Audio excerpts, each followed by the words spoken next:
Hi there, how can I help you? You were here for your beginner's chess lesson? Sure, I'll just double check my schedule.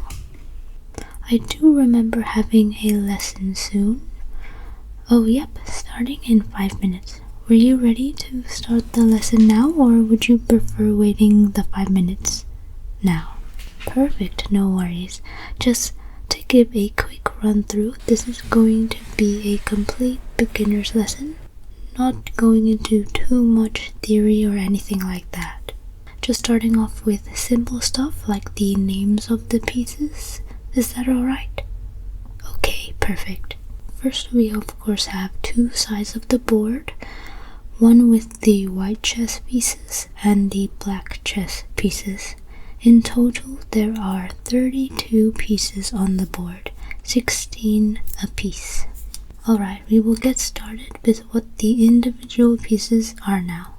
First, the pawn, spelled P-A-W-N, often shaped like this with a sphere at the top.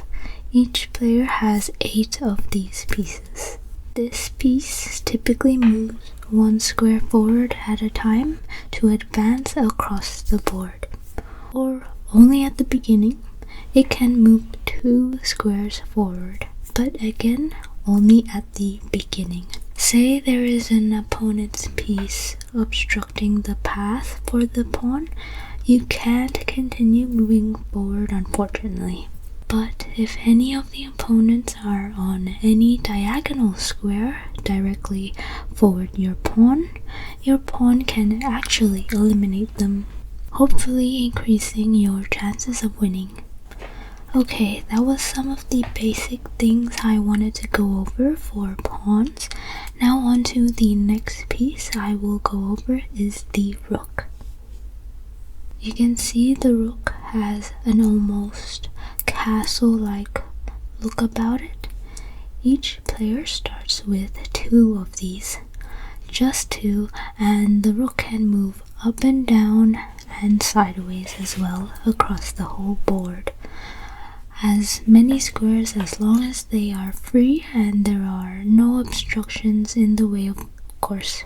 If there is any of the opponent's pieces on the same row or column within reach, you can use this rook to eliminate their pieces. Is everything making sense to you so far? Okay, awesome. Now on to the bishop. Each player also starts with 2 bishops.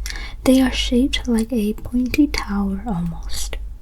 So these pieces are almost like the rook pieces, except from going up and down or side to side, they can go diagonally across, and only diagonally. One bishop can normally diagonally cross the white squares and the other diagonally across the black squares. As long as there aren't any obstructions in the way, the bishop can freely cross, and of course if an opponent's piece happens to be on the same diagonal as your bishop, you can eliminate their piece. Sounds good? Perfect. Now on to one of the more interesting pieces, the knight.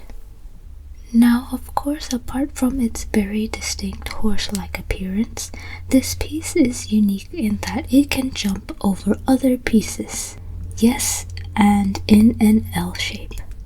So each player starts with 2, and the knight piece can move across the board in a 4-square L shape, just like this. Or this. It can eliminate an opponent's piece when their piece is on the end of the L shape, just like this. Does that make sense? Okay, perfect. I hope you are enjoying your chess lesson and learning. That's good to hear. Okay, almost there. Potentially the 2 most important pieces in the game, the queen and the king. I'll explain the king first. The king is the piece you want to protect at all costs in the game. And fortunately, it can move up and down and sideways and diagonal as well across one square.